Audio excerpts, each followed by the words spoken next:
Katherina Von Bora. Dr. Luther, good evening. I trust you and the other two nuns are doing well. Oh, yes, and thank you, Dr. Luther, for facilitating our release, or should I say, escape from the cloister. That was a really daring endeavor. And I have to say that many of the former nuns are just rejoicing to be following the holy calling of marriage to husbands that you had arranged for them. Something I know the Lord had something to do with. Have you been reading the Holy Scriptures? Now that they are in German, the New Testament, you will profit greatly from hearing what God has to say to you while you read them. That seems like such a daunting task to begin reading the Holy Scriptures. One must start somewhere. You know, to call it a task is to shortchange you. For here it is a love letter from God to us. In fact, every woman, every man, every child should not feel an obligation or that it is taboo to read God's plan to redeem His chosen ones from slavery to sin. In fact, if I had a wife, it would be my greatest privilege and honor to make sure that she is washed in the Word and is reading. A wife? Dr. Luther? I thought you were only in the business of arranging marriages for others, not contemplating it yourself. You are correct that I thought of matrimony as something very wise and godly for others. In fact, I agree with the Apostle Paul when he says that marriage is something that can help us avoid the desires of the flesh. For some, it is actually a pure way of living than becoming a monk. But I would have to say that I would not be doing my duty if I were to marry. For it would be an area where I would not be able to support and provide a home. I am a penniless man. All I have are my books and my clothes. In fact, I might even be dead soon.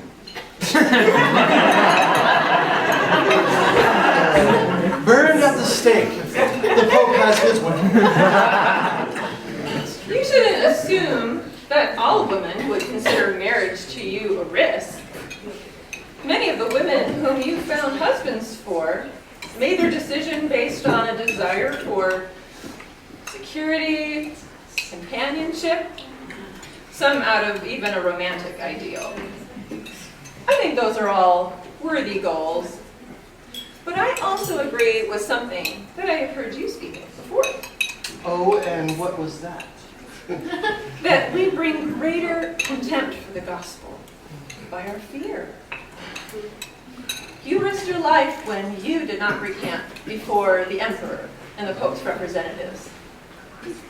Do you not think that you also might seal your confession of the gospel by not fearing and getting married?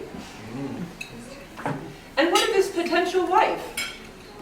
Are you the one to decide for her that she should not risk becoming a widow? I've never thought of that perspective before. But enough about me.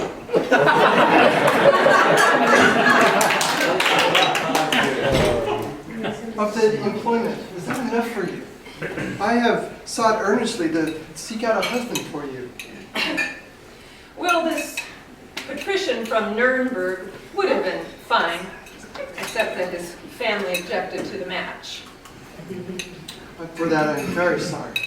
But what about this Dr. Glatz? No, I strongly object. I will not marry out of convenience. I would sooner marry you. Oh, surely you jest. Well, of course you're joking, because I am only of past marrying age at the age of 42. Well, of course I speak in jest. But I will not marry Dr. Glatz. But I don't want to seem like I'm begging for a husband either, just because this fellow's family rejected me or because I was hurt when he turned and married someone else. Catherine, I have thought of the three of you since the 10 have been given away with such care and protection that I have corresponded with many to try to find your husband.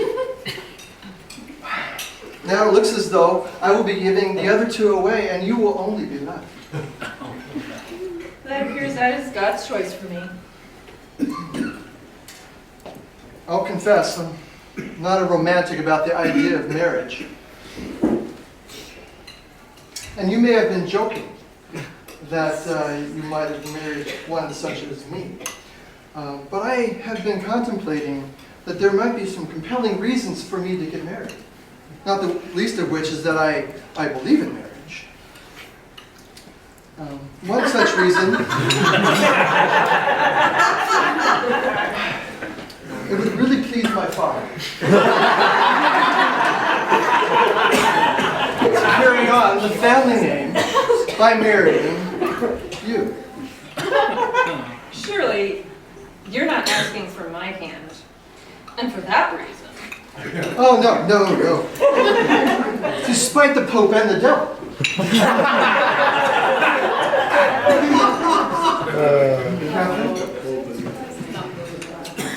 I'm beating around the bush.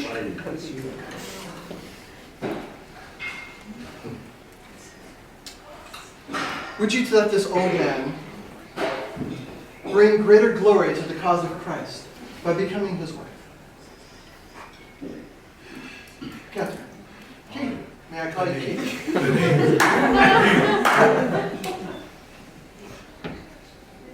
Will you, through fidelity and the raising of our children,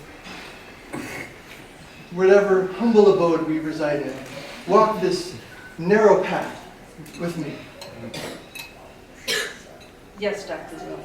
Luther, I will.